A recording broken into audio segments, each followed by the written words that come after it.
Okay, hello guys, Boy 64 is here. Now, you're probably wondering why I'm reviewing another Spunder game again, because I just literally reviewed the movie game yesterday.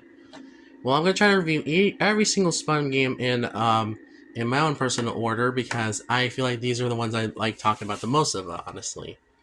And I mean, next video we'll talk about Revenge of the Flight. Well, as we already talked about Revenge of the Flight on this channel already. But actually, I would talk about Super Sponge, or I have talked about Super Sponge, but I think I need to do a review of that of the game, honestly. So next video, game review. I will do like Super Sponge basically and talk about why that game sucks balls. Because that game is the worst. It's one of the worst Sponge games ever made, and I think it's also one of the It's one of the worst ever games based on the franchise overall. So yeah. If you're wondering where I would rank if I think Battle King Bottom is still the best, if I still think Battle King Bottom is the best Spun game, well, actually, I think there's two other games that I think does improve. I do think this game, I think that those games kind of beat Battle King Bottom in my opinion. Those being those two, the dedicated sequels to this game. Well, let me show you guys. These two games. Tides of the Tide and Cosmic Shake, which I think are much better than Battle for King Bottom, in my opinion. Sure, they're not perfect games, but I think that they are. I think that I like those games better than Battle for King Bottom, personally. And there's a lot of reasons why I think that's the case, honestly. For one, I think that actually, let me explain to you guys the history of Battle for King Bottom first, because I think it's very interesting, honestly. Because after the release of Revenge of the Flying Dutchman, or should I say, also actually, Heavy Iron's first licensed game was called Scooby-Doo Night 100 Frights. After the game released, I think there's a Beta 64 video based on around Battle for King Bottom that I do recommend watching. Honestly, I'll link that video in the description box below. Yeah, but it does see a lot of interesting info about the game, honestly. Which is really cool, honestly, because you get to hear the history of Battle for King Bottom and how we got Battle for King Bottom today, honestly.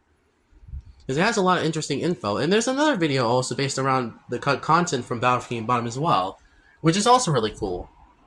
Shows that the game was had a lot of the game was a little rushed out the door by Nickelodeon as well, but I think that out of the Spawn games that I have played, I think Battle for King Bottom definitely deserves the remake treatment, honestly.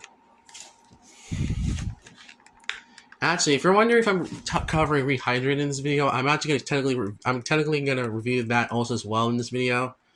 I feel like reviewing both. I feel like reviewing one game in one. I feel like reviewing not the remake is kind of redundant, honestly.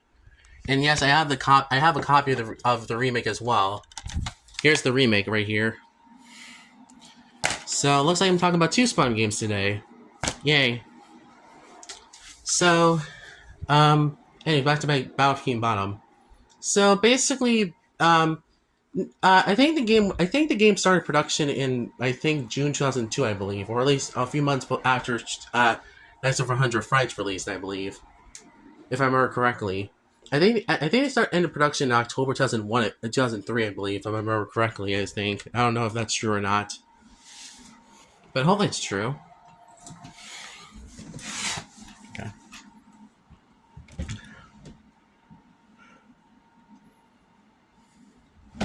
I mean, hopefully it's true, honestly. I'm sorry. Oops, I accidentally just got my games over. Hold on 1 second.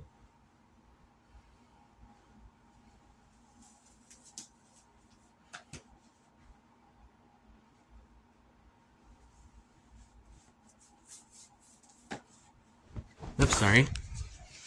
Anyway, honestly, Battle for King Bottom, development is very interesting because there's a lot of content in this game, actually. For example, here's the most infamous scrapped things that were cut from Battle for King Bottom, actually. First of all was Patrick's Ice Cream Dream.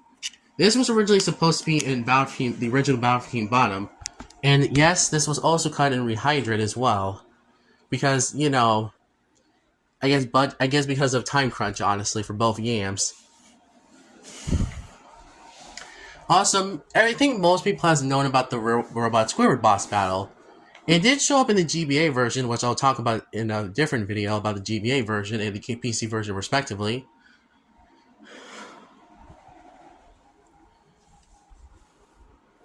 I'll talk about those two versions in a respective video when I talk about different versions of each Spongebob game, honestly. Or at least I'll review them in their own respective videos as well.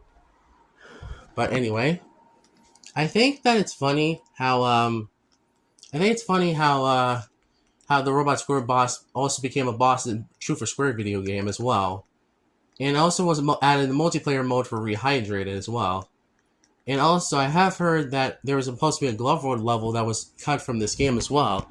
But it was only used in concept art in the game, I believe. Which, let me show... And also, fun fact, I think the reason why Glove World was not in this game because they were... Yep, crap. Sorry, I just dropped my game. I just dropped Titans of the Tide on the ground. I think Cosmic Shake actually uses glove. I think Cosmic Shake is the first Spongebob game to actually use a glove roll in the game, actually, in the Spongebob game, honestly. Which is really cool, honestly. That it's the first mainline Spongebob game to actually use a glove roll for once, honestly. So that's kind of cool. That some ideas from BIKINI Model were used in Cosmic Shake, I believe. Also, I have heard the GBA version of BIKINI Model has Mystery of the Seahorse for some reason, as a rideable Yoshi type of deal. Honestly, I wish that was also done in the console version. Because I think Seahorse riding would have been really cool. Like, riding Mystery in levels would have been really cool transportation overall. But oh well. That would have been really cool in the console version, and especially in the Rehydrated, where it could have been an amazing remake if it had a lot of content from the actual original, and even added some elements from the GBA and PSC version. But oh well. I mean, to be fair, there's different, like, BIKINI has different versions of, to be honest, to play, so if you're, honestly, yeah. Anyway, okay, another thing I like about another thing that BIKINI does, also there were supposed to be some costumes in the game that was scrapped in the game, and this whole costume idea was reused in the SpongeBob movie game, Creature from the Krusty Krab, Atlantis Squarpantis, Truth or Square, and also SpongeBob the Cosmic Shake and Tides of the Tide. So that's like a lot of SpongeBob games that have wear costumes in the game, honestly. That's kind of crazy to think about. Even the Revenge of the Flying Dutchman has different costumes for SpongeBob. So it's kind of weird that BIKINI Bottom or its remake didn't have costumes for some reason. Huh, that's kind of interesting. Anyways, the cut costumes are a mermaid gear and a SpongeGar costume, or primitive SpongeBob costume, I believe, if I remember correctly. Or it could be SpongeGar. I don't know. I don't know if it was SpongeGar or primitive SpongeBob, but it looks like primitive SpongeBob, honestly. Anyway, oh yeah, another thing about BIKINI Bottom, actually.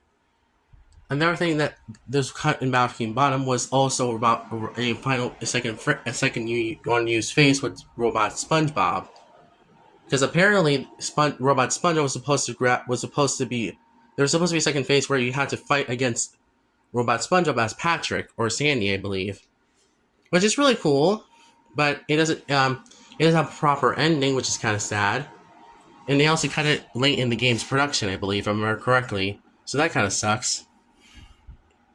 Oh well. Not all dreams come true, honestly, and being honest. Oh well.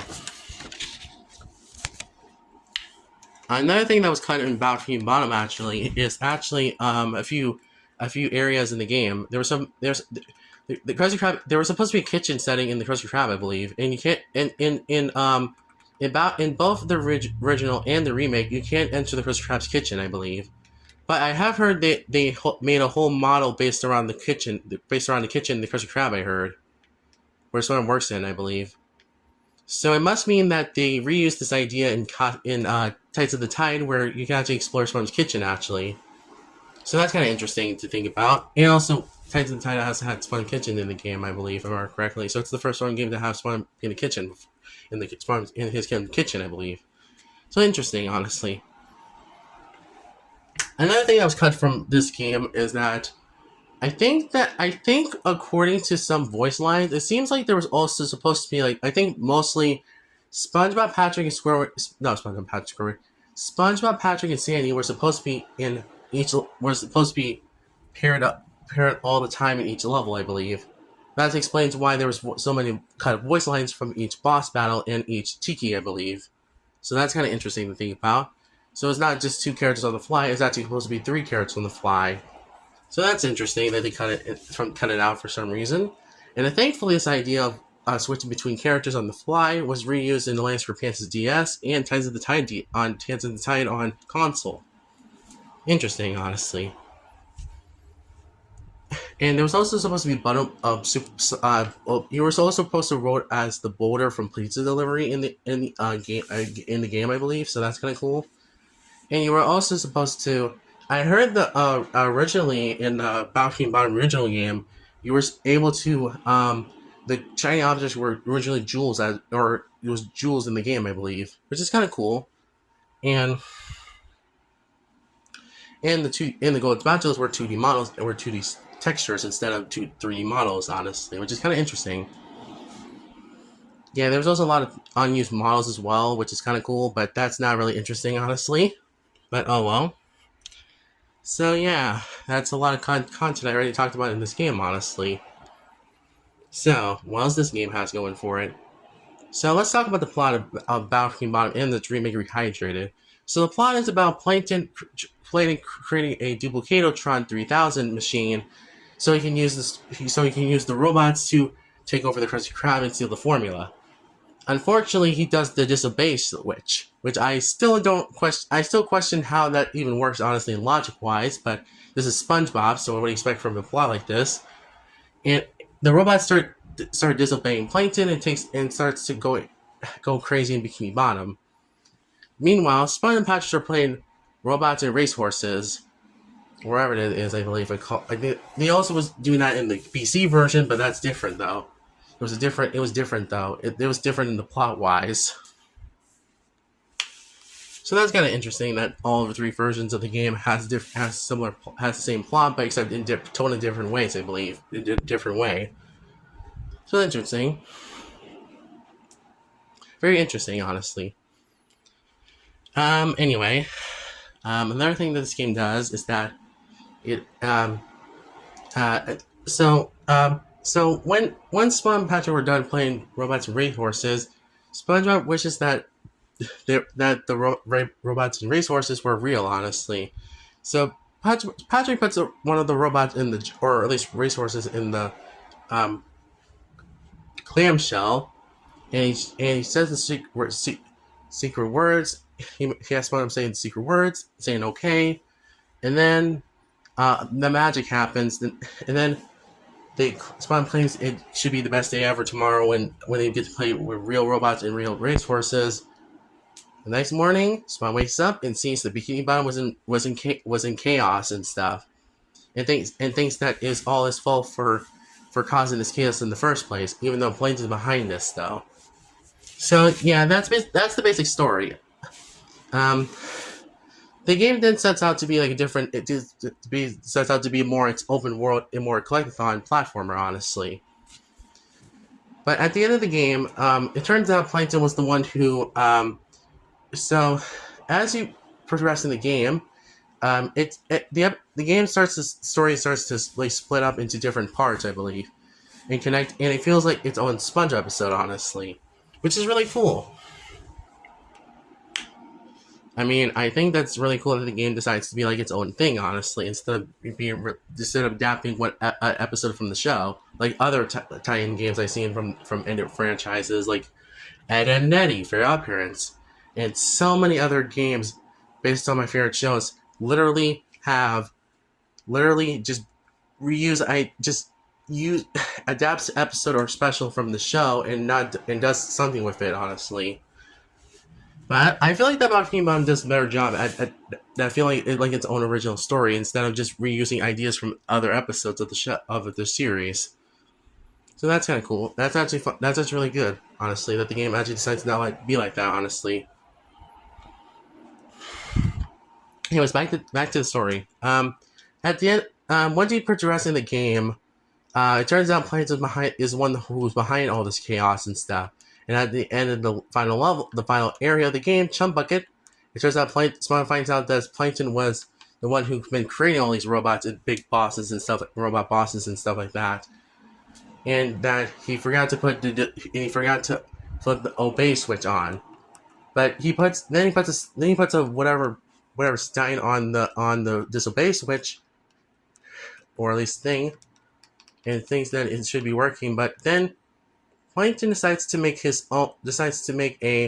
freaking robot Plankton for some reason, and so is a robot SpongeBob.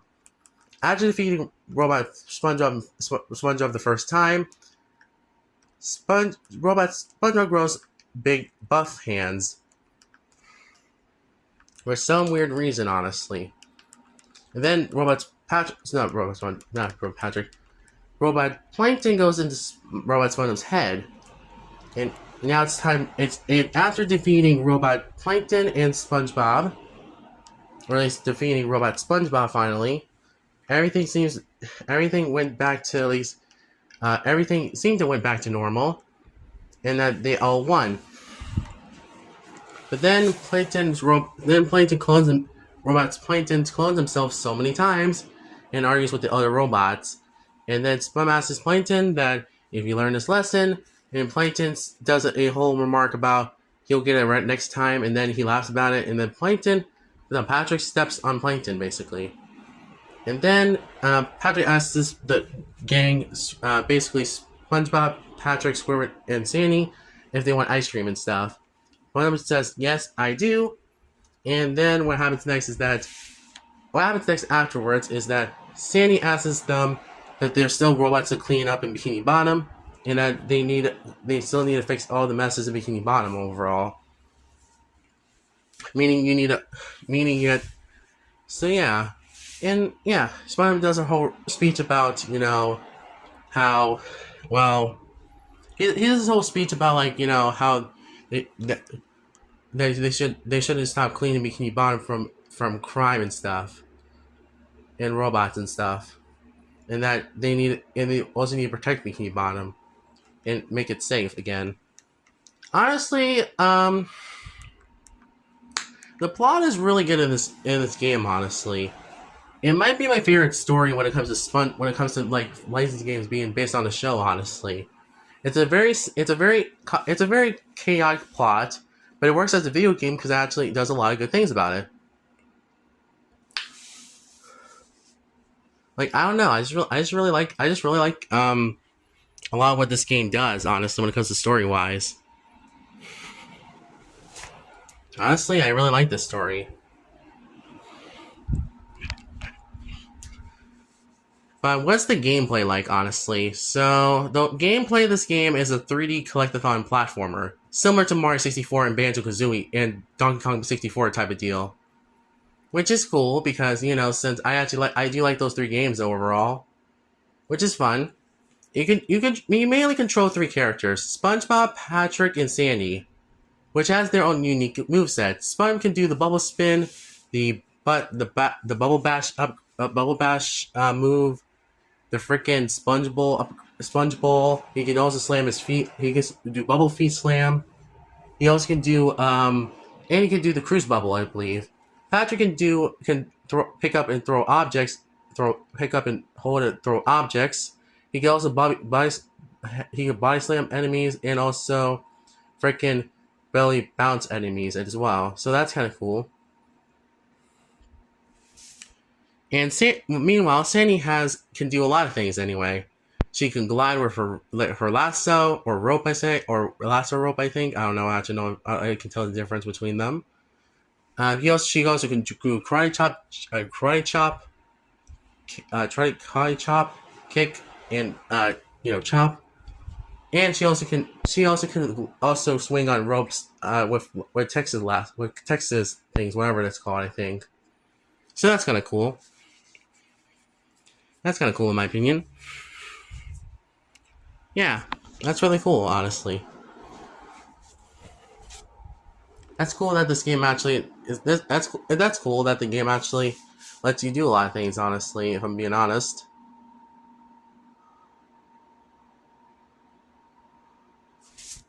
it's cool that this game actually um plays can it let you play as 3 characters, honestly, on whatever when you need to, at least. Sure, it won't. Sure, it's not like Hudson Tie where you can switch characters on the fly, which I wish that I wish that Battlefield Bottom did that. But oh well, I guess. I mean, not at least future Spawn games will improve on things that Battlefield Bottom did, honestly, such as other things that this show does. So yeah. Anyway, so what are the levels in this game? There's 9 levels in this game, 3 bosses and 3 mini-bosses, and also 3 big areas in the game. First, so the levels are Jellyfish Fields, Downtown Bikini Bottom, frickin'. There's also, I believe, I think there's also, frickin'. Jellyfish Fields, Downtown Bikini Bottom, Ghoul Lagoon, Rock Bottom, Mermalair, Sand Mountain, Kelp Forest, Flying Desert Graveyard, and Spum's Dream. Well, the boss areas are Poseidon, Industrial Park, and the Chum Bucket Lab. We also get to explore. City's Tree Dome. We get to Con Street. Also the Krusty Krab, and also the police station as well, which is really cool.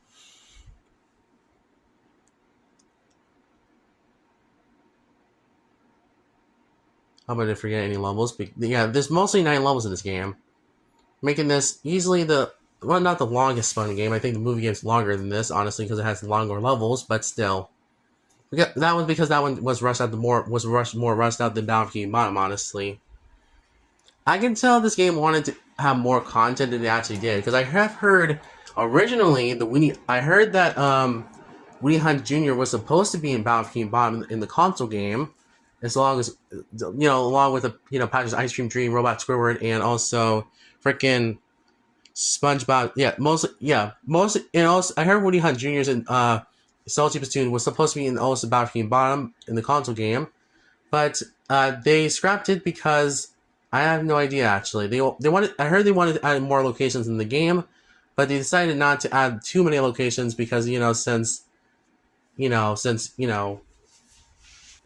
it's because they didn't want to add. I guess because they didn't want to add too many locations in the game, so they don't have to get too much budget in there. I guess you could say that, but oh well, I guess.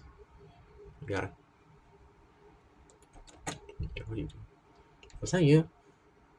Yes, what am I doing? Oh my god, Mom! I can't even do one video without interrupting.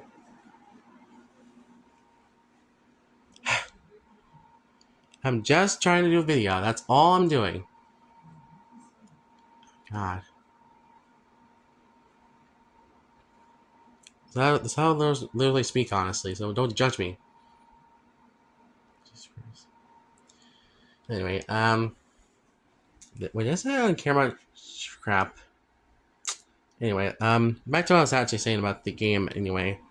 Another thing this game does is also, I think another thing this game does is that it also has a lot of robot enemies. I'm not going to talk about all of them because I don't feel like, explain all the enemies. You can just go buy the game yourself just to see what enemies are which, honestly. And there's also a lot of tikis as well, but I'm not going to explain them either because I want you guys to buy the game yourself so you can see what I'm talking about, honestly. But there's a lot of robot enemies. But if you're wondering what's my least favorite of the bunch, I would say the ones in Kelp Forest, I believe. The ones that they introduced in Kelp Forest. Those ones are terrible. It's also the Flying Dutchman Graveyard ones. Those ones also suck as well. I think it's like Sling. I think one of the names. I think the robot name from the Flying Dutchman Graveyard was called Slick. I think I remember correctly. And the ones in Kelp Forest are called the Tublet enemies, or Tublets, I believe. So yeah, interesting. But like I said, this game really really wants you to yeah, this game really wants you to wants you to think of the enemies more in this game, honestly, than the movie game. And I think that this game does a good job at being SpongeBob, honestly. Because clearly there was a lot more effort here than Revenge of the Flying Dutchman and Super Sponge did, honestly. And even Legend of the Lost Spatula 2 as well. But that's just gonna be me, honestly. I do also love controlling Sandy in this game as well. I think the worst character to play as is Patrick for me, but he's not terrible though. He's not horrendous in this game. But I prefer his as moveset in I think the movie game and also probably also Alliance for Pan's DS as well, and Creature from the Crystal Grab on console. That's just my opinion, of course. So yeah, enemies in this game are good, are really good. I do think Tyson Time has better has I think that this game might have the best enemies in the franchise overall, the most unique ones, honestly. At least the robots look distinct from each other, unlike True for Square and Planes Robot Revenge, which had very generic robot enemies. And the movie game had more tougher enemies, which I do prefer. I do like tougher enemies, but some of them are like Merv are terrible. Honestly, I'm just being honest with you. Anyway, back to what I was saying about like the whole enemy thing. Anyway, enemies are good in this game. Tikis are also really good as well. I like all the Tiki designs. And I think that another thing I like about this game is the bosses as well. The mini bosses are kind of just weak in my opinion. That could just be me, honestly. I'm not a very fan of any of the mini bosses except for maybe the Flying Dutchman, I guess. I don't know. But I think that the big bosses in this game are really good. Well, I wouldn't say. I think the movie game has better bosses, wise, honestly. But I will say that the bosses in this game are not that bad, honestly. They're probably my third favorite game. It's probably the third best one game when it comes to bosses wise, because clearly this one had a lot of good bosses in it. I wouldn't. I think the movie game has better bosses. It has the best bosses of the franchise overall, if I'm being honest. But I know that could be just me, honestly. Also, I will say the difficulty of this game is also kind of easy sometimes. So there is some hard sections in the.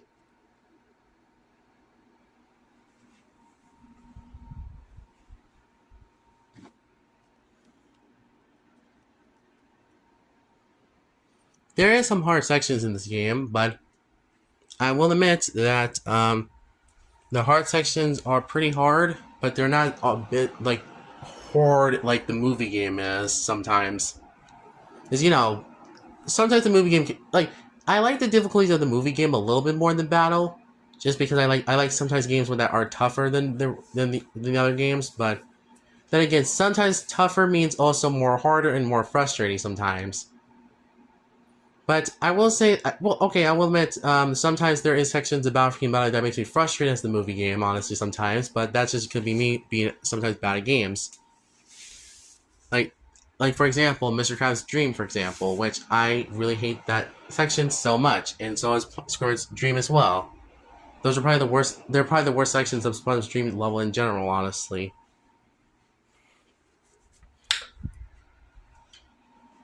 Anyway, yeah, I know that's a lot. I know that's me being a little picky, but still, I do think also this game has incredible music. Honestly, probably the best soundtrack of the SpongeBob franchise overall.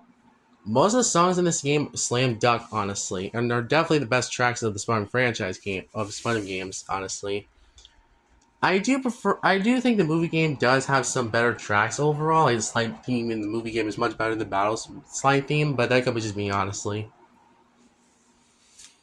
Also, I should mention as well, but I really like how this game also has a lot of characters from the pre-movie era as well. We have Bubble Buddy, but we are missing Bubble Bass and also Kevin the Cucumber and also Doodle Bob as well. I know they're not I know there's antagonists in the show, but still, I do wish that Battle King Bob had all main cast. Honestly, the only missing character that I think that could have been in this game would have been Pearl for me, because Pearl is not even in Rehydrated either. Even Carrot's not even in Rehydrated either. Anyway, which is weird.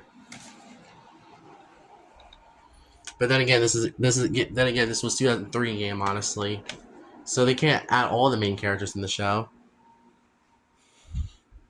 Hopefully, for the next Pokemon game, they actually have a better hub world than Tides of the Tide had, honestly, because I think what they did with Tides of the Tide's hub area was kind of weak, honestly. Honestly, what's next? We're gonna do a Super Mario 3D World type of hub area or something like that. I don't know. I would like to see the next fun game actually have a better hub area. Like, maybe have it be maybe have the hub area be similar to like Super Mario 3D World, for example, or maybe like something similar to frickin' to like Super Mario Sunshine, for example. Honestly, for a hub area where you can unlock any mission at any time, I believe, or at least to progress the story. That would make a lot more sense to me, honestly.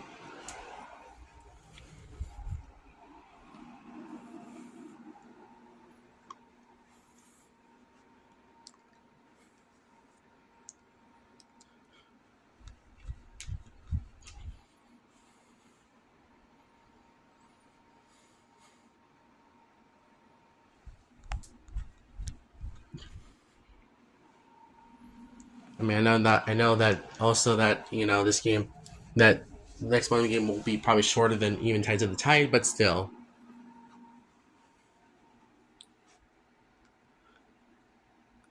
But anyway, I think another thing I like, I think here I can actually, I think I oh yeah. Also, this game has collectibles like golden spatulas, shiny objects, and powder socks, which is really cool. And also the main cast is here, except for Clancy Brown, which is the voice of Mr. Krabs anyway.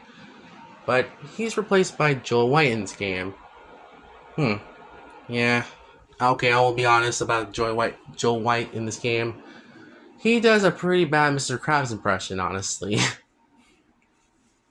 He's not terrible, but I prefer Joel White's Mr. Krabs voice, honestly. Or was it called Joel White? I think no, Bob Jones. Bob Jones. That's what his name was called. Bob Jones. The one he was the one who voiced the Man Ray in the show. Now I think nowadays, I believe, if I remember correctly, which is cool.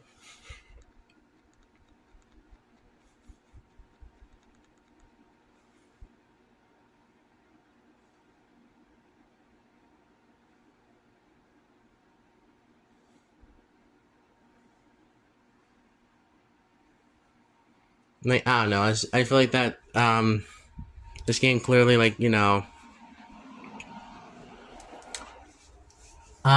okay, so what else I got? Yeah, so also Mermaid is not versed by Ernest Borgnine, whatever his name is called.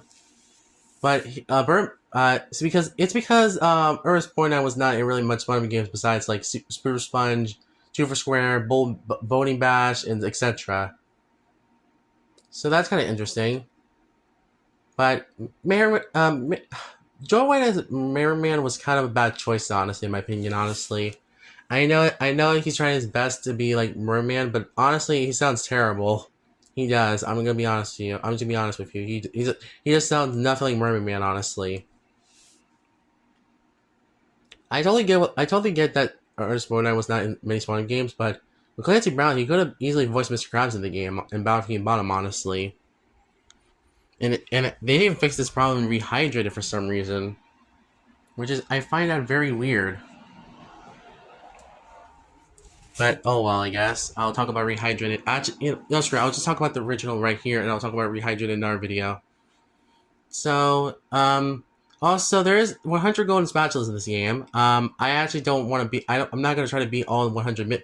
I did not beat all the missions in rehydrated as well, but at least I have heard the 100% completion thing we get is either concept art and also also this one theme song and reanimated in Battlefield Bomb's engine, I believe. So that's kind of cool. But that's all for 100% wise, because that's all you get for the game, honestly. Well, you still have a good game. I don't think this game is like perfect, honestly.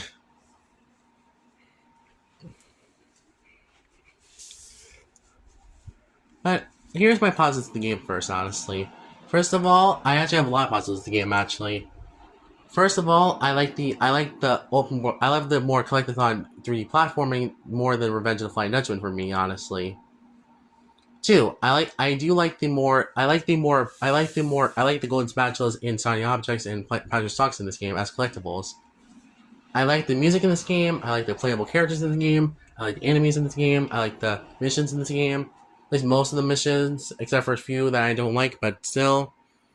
I do like the tiki designs. They look really cool.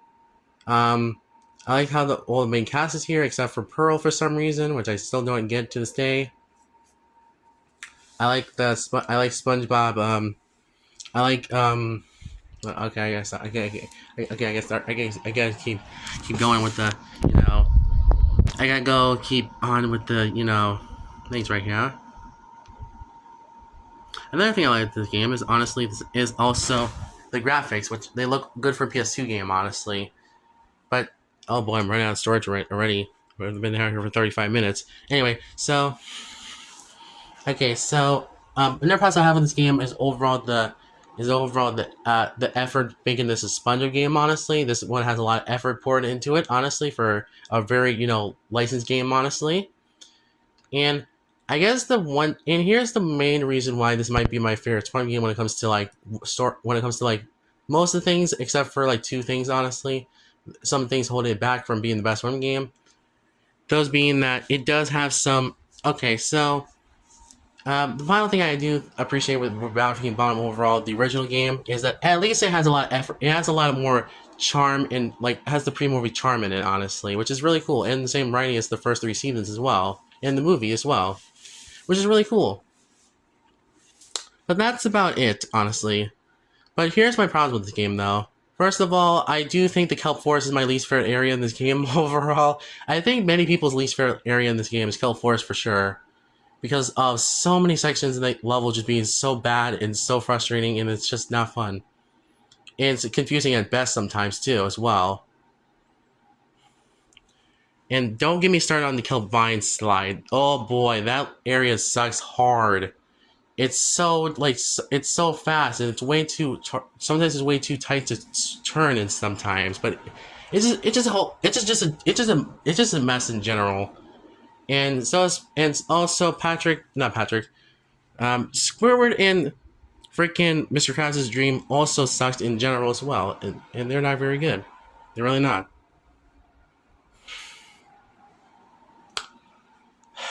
But okay, another thing I don't like about this game is I wish that this game had more content. I do think that the movie game has the longest levels of any Spun game, because it has 18 levels, but still, at least the platforming ones. But I think that if Battlefield Mode had more, content-wise, I probably would have considered this the best fun game. Because there's just a lot of things I like about Battlefield Bottom a lot, but I will also admit that I wish that there also was more, if the content in this game was, reused and rehydrated, I believe. But oh well. At least Rehydrate is still a good game, though. It's still a great, amazing remake. And also, SpongeBob controls are terrible as well. I will say that for sure. And also, I should mention that I will admit that the some missions can be annoying in this game, honestly. But that could just be me being a bad gamer sometimes, though. But anyway, one more problem I have with this game is that I do wish that okay, so I do have one more problem: the shiny object thing with Mr. Krabs. That is annoying as frick to deal with, honestly. You have to pay so many shiny objects for just one golden spatula, honestly, which is crazy to think about. But, oh well, I guess you can't expect too much from a Spongebob game, honestly, but, yeah. That's about it when it comes to, issues with this game, honestly, so... Overall, Battlefield Bottom might be the best childhood Spongebob game for me, but I think Tides of the Tide and Cosmic Shaker are way better than this game, honestly, in my opinion. But I know a lot of people are going to get mad about that for that. But overall, I enjoy Battlefield Bottom, honestly. If you're wondering if it's the best version of this game, go get the GameCube version of this game. I actually like this one more than the Xbox version for me. This is the one I grew up with anyway. And also, if you're wondering what's the best version of Rehydrated, go buy the PS4 version anyway. But yeah. Overall, Battlefield Bottom is getting a 10 out of 10. It's a 10 out of 10 on it. Actually, no. I'm giving it 11 out of 10, honestly. Because clearly this one has a lot of good elements in it, honestly. And it's definitely worth your time if you're a fan of SpongeBob. So, thank you guys for watching. Comment down below with your thoughts on Battlefield Bottom as a video game. And I'll see you guys next time. Country Retro Boys out. And also the missions are really fun as well. So thank you guys for watching. I'll see you guys next time. Country Retro Boys out.